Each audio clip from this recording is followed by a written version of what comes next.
Bismillahirrahmanirrahim. Assalamualaikum warahmatullahi wabarakatuh.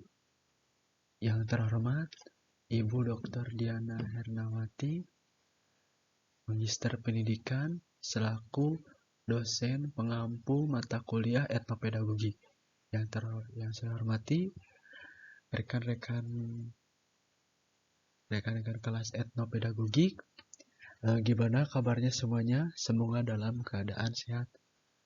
Amin. Sebelumnya, perkenalkan diri terlebih dahulu. Nama saya Muhammad Taufik Rahman. Di sini saya akan menjelaskan materi yang kelima mengenai etnopedagogik sebagai riset dalam pendidikan. Adapun materi yang akan dibahas terdiri dari 4 bagian. Yang pertama, konsep dan urgensi etnopedagogik. Yang kedua, kerangka etnopedagogik sebagai riset dalam pendidikan. Yang ketiga, riset pendidikan. Yang keempat, etnopedagogik bisa digunakan untuk penelitian. Langsung saja kepada materi yang pertama, yaitu konsep dan urgensi etnopedagogik. Next. Nah, konsep dan urgensi etnopedagogik. Etnopedagogik merupakan aktualisasi pembelajaran yang berorientasi pada pemahaman nilai-nilai kearifan lokal sebagai pendekatan etnopedagogik di sekolah. Contohnya, etnopedagogik di sekolah dasar perlu diimplementasikan dengan strategi maupun media pembelajaran inovatif yang mampu menarik perhatian siswa untuk memahami dan mengaplikasikan kearifan lokal. Penelitian ini menggunakan mixed method dengan strategi triangulasi konkuren. Nah, konsep dan urgensi etnopedagogik menurut Hafid et al. Tahun 2015 menegaskan bahwa etnopedagogik is an educational practice based on local wisdom in various fields such as medical treatment, children, art, living environment, agriculture, economy, government, calendar system, in it. Ethnopedagogy preface that knowledge or local wisdom as the source or innovation and skill that can be improved for the sake of the society's welfare. Pendapat ini menegaskan bahwa etnopedagogi mengangkat nilai-nilai kearifan lokal sebagai bagian penting dalam proses pendidikan. Sebagai bagian dari proses pembudayaan, selain itu, dalam ekskasi interaksi sosial yang semakin dinamis karena berbagai isu yang akan menjadi pemicu munculnya konflik, juga menempatkan etnopedagogik sebagai model pembelajaran berbasis perbedaan dalam upaya menemukan upaya penyatuan dalam perbedaan itu sendiri. Nah, etnopedagogik juga memposisikan secara lebih strategis. Pertama, etnopedagogik dapat berperan dalam pendidikan berbasis nilai budaya bagi pengajaran dan pembelajaran dalam konteks teaching as culture activity.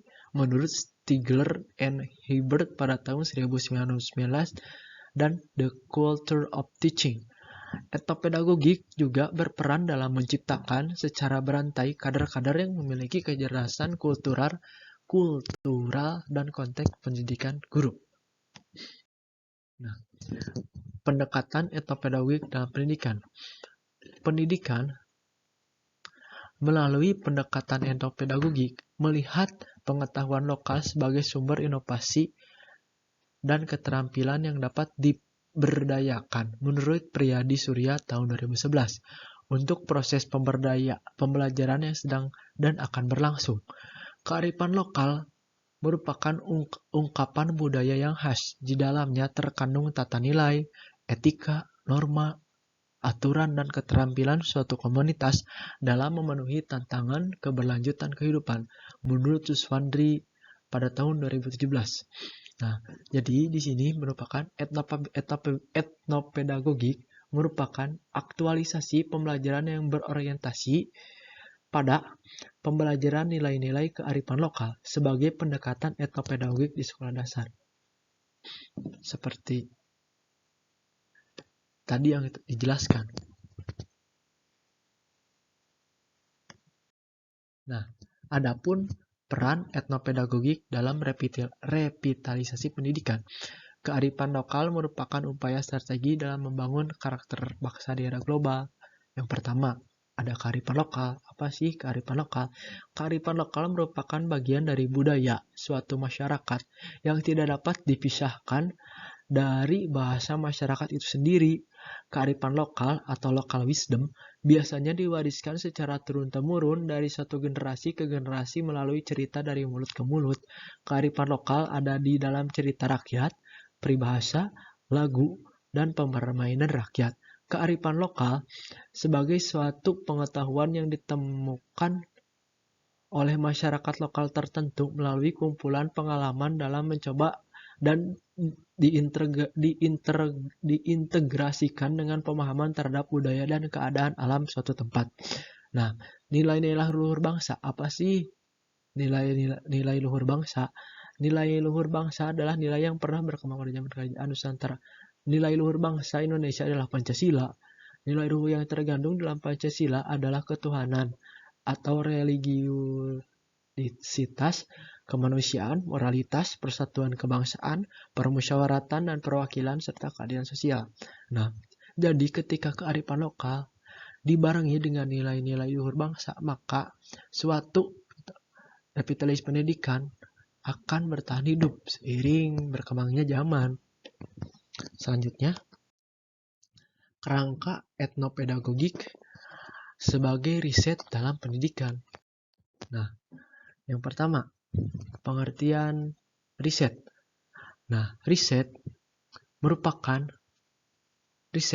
Kamus Besar Bahasa Indonesia atau KBBI adalah penyelidikan atau penelitian suatu masalah secara bersistem, kritis, dan ilmiah untuk meningkatkan pengetahuan dan pengertian, mendapatkan fakta yang baru, dan melakukan penafsiran yang lebih baik.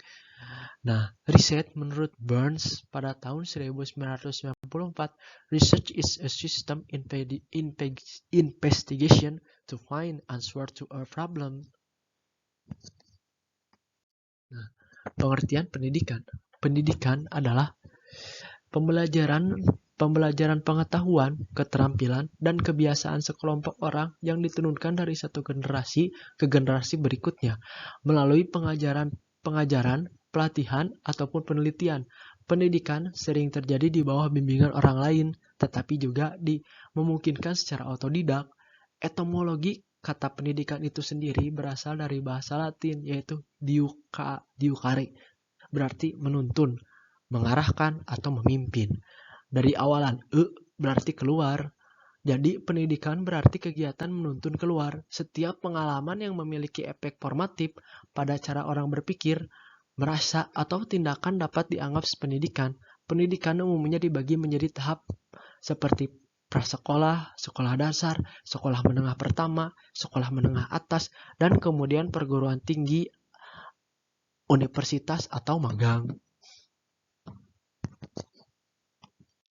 Nah, riset pendidikan. Nah, pada riset pendidikan,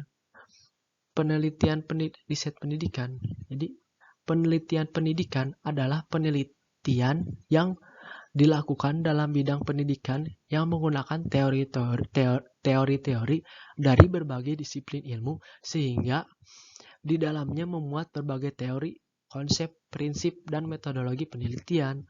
Tujuan dari penelitian ilmiah adalah untuk menemukan, merevisi, atau menguji teori-teori ilmiah agar teori-teori itu menjadi lebih andal.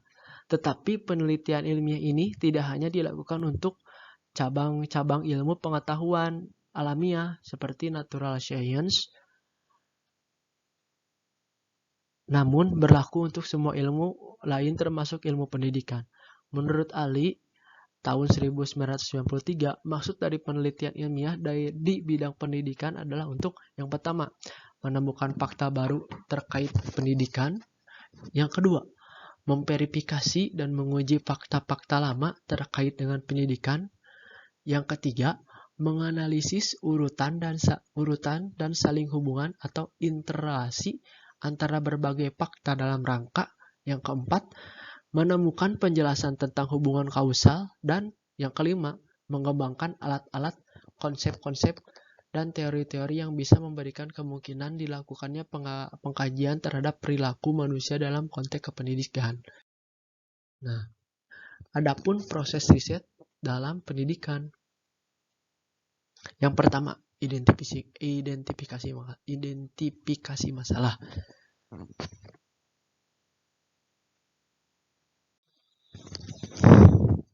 Nah, diulang lagi mungkin ya. Yang pertama yaitu mengidentifikasi masalah. Nah, yang dimaksud dengan mengidentifikasi masalah ialah penelitian melakukan tahap pertama dalam melakukan penelitian atau proses riset pendidikannya itu merumuskan masalah yang akan diteliti. Tahap ini merupakan tahap yang paling penting dalam penelitian ataupun riset pendidikan. Karena semua jalannya penelitian akan ditentukan oleh perumusan masalah. Tanpa perumusan masalah yang jelas, maka peneliti akan kehilangan arah dalam melakukan penelitian. Yang kedua, perumusan masalah atau hipotesis sementara. Nah, pada ini yaitu merupakan jawaban sementara dari persoalan yang kita teliti. Perumusan masalah ini biasanya terbagi menjadi 3 tahapan. Pertama, tentukan hipotesa, penelitian yang didasari oleh asumsi penulis terhadap hubungan variabel yang sedang diteliti. Kedua, tentukan hipotesa, operasionalitas dari hipotesis. Yang selanjutnya perlu diketahui bahwa tidak semua penelitian merupakan hipotesis. Nah, adapun penelusuran pustaka atau studi literatur. Nah, pada tahapan ini peneliti melakukan apa yang disebut dengan kajian pustaka, yaitu mempelajari buku-buku referensi dan hasil penelitian sejenis sebelumnya yang pernah dilakukan oleh orang lain. Tujuannya ialah untuk mendapatkan landasan teori mengenai masalah yang akan diteliti. Teori merupakan pijakan bagi peneliti untuk memahami persoalan yang diteliti dengan benar dan sesuai dengan kerangka berpikir ilmiah. Yang selanjutnya ada pengolahan data. Pengolahan data atau ini adalah proses di mana ketika sudah melalui tahapan penulisan pustaka pasti data itu diolah gitu ya. Setelah data itu diolah, lalu ada penyimpulan hasil. Nah, penyimpulan hasil ini dapat berupa laporan ataupun nanti dapat dipresentasikan juga. Selanjutnya, nah, etnopedagogik bisa digunakan untuk penelitian apa saja. Jadi, etnopedagogik ini bisa dilakukan dalam penelitian kualitatif,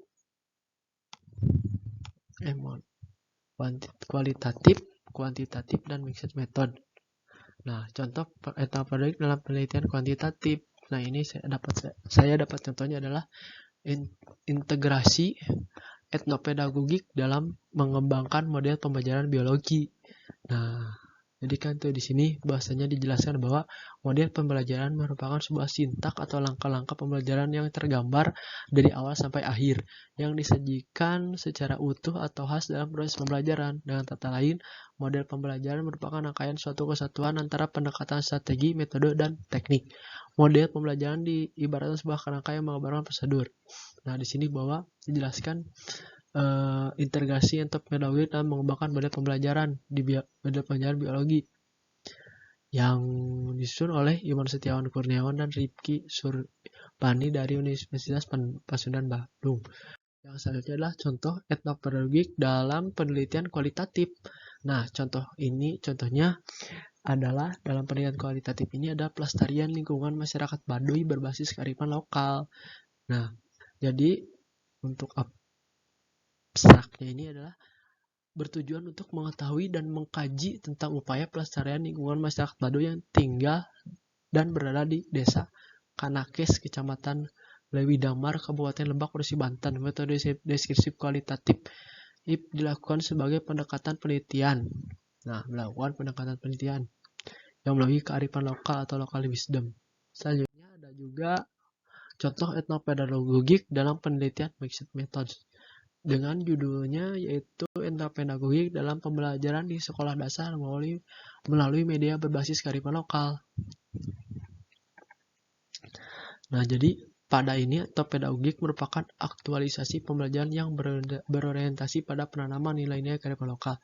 Sebagai pendekatan etopedagogik di sekolah dasar perlu diimplementasikan dengan strategi maupun media pembelajaran inovatif yang mampu menarik perhatian siswa untuk memahami dan mengaplikasikan kearifan lokal. Penelitian ini menggunakan mixed method dengan strategi triangulasi konkuren. Nah, sekian mungkin ya yang dapat saya sampaikan. Mohon maaf bila ada kesalahan ataupun ada salah kata. Sebelumnya mohon maaf. Bila ada yang ingin ditanyakan, bisa mungkin, ataupun ada yang kurang memahami ataupun ada saran. Sekian. Wabillahi taufiq wal hidayah. Wassalamualaikum warahmatullahi wabarakatuh.